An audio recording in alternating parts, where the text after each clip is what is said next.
حكاية لغة الطيور في قصر الملك. الحلقة الثانية من حكايات زمان.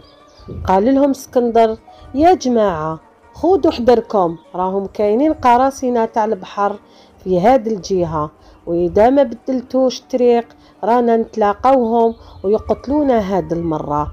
سمعوا لكلامه وخدوا بالنصيحة وبدلوا الطريق ناحية الشرق. ومن بعيد شافوا سفينة كبيرة وعلام كحل هلالي، جاليه القبطان وشكروا وكملوا طريقهم. واسكندر مسكين يخمم في نفسه كيف حتى فطن ولقى روحه في البحر، وقال: باينة هادي بسبب الغنية تاع العصفور تاعي.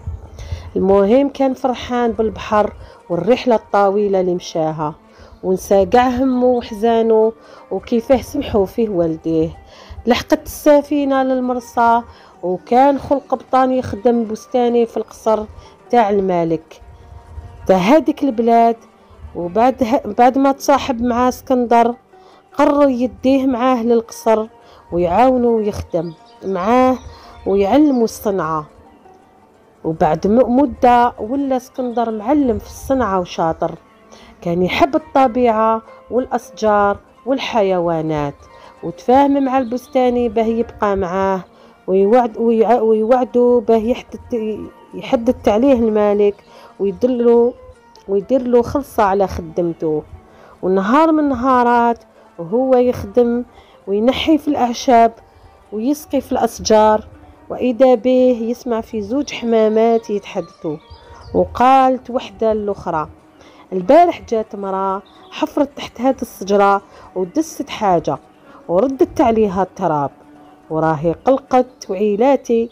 ونطقت الحمامة الأخرى قالت لها: تعرفيها؟ قالت لها: ايه، مرأة من خادم تاع الملك. حس اسكندر بالفضول وحفر ولقى صندوق صغير من الخزف، وعرف باللي كاينه سرقة وكاين واحد يسرق في الملك ويمد لشريكه ويخبي هنا في الحفرة. وهي في الحقيقة لا سرقة لا والو، كان الملك في علاقة مع وحدة من الجواري تاع القصر، وكانت تحط له البراوات داخل صندوق الخزف. وكان صباح تجي تشوف يمين وشمال، ومن بعد تهز البرية وتروح. وكانوا يتقابلوا في السر في الليل واحد ما يشوفهم. وفي ليلة من الليالي ناض الملك ما لقى لا صندوق ولا براوات، قلق وسقسى قاع الخادم وخايف لا تطيح البرية في يد كاش عدو ويفضحوا في السوق وتطيح يهبدوا. في الصباح قال البستاني: اليوم الملك صبح مقلق وغضبان، راهم سرقوا له حاجة من القصر وسقسانا قاع وعدنا باه نرجعوها بلا عقاب. تفكر اسكندر واش صرالو مع والديه بسبة الغنية، وقال: إذا خبرته واش سمعت من الحمامات ما يصدقنيش، وبالك قاع يتهمني أنا بالسرقة، لكن نقدر ندخل أنا للقصر ما يحسوا بيا ونرجع الصندوق. بالك تخاف المرأة وتعرف باللي كاين حد فايق بيها. لحقت العشوة حفر تحت الشجرة، ومن بعد نحى شوية ورد وحطها على المزهريات، ومن بعد حط الصندوق على جهة وخرج. جا عاقب الملك شاف الصندوق وفتحوه، لقى البراوات كيما هما، واحد ما نسهم استعجب وراح. ونهار اخر نحى الملك خاتمه وحطه على طابلة. جا طير هزو وراح العشوة في الشجرة من شجرات القصر.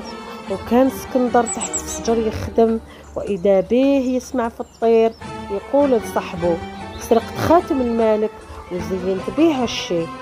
وغير راحوا الطيور من الشجرة، رفد اسكندر الخاتم ودخل القصر.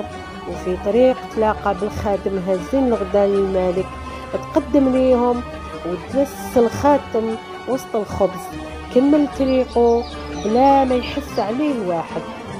قعد الملك ومرته وغير حط الخبز في فمه حس بحاجة غليظة، لعن الخبازين من بعد جبدوه بين صباعه وشافوا استعجب وقال: هذه المرة الثانية نلقى حاجة من حوايجي اللي ضاعوا، هذا أمر يحير.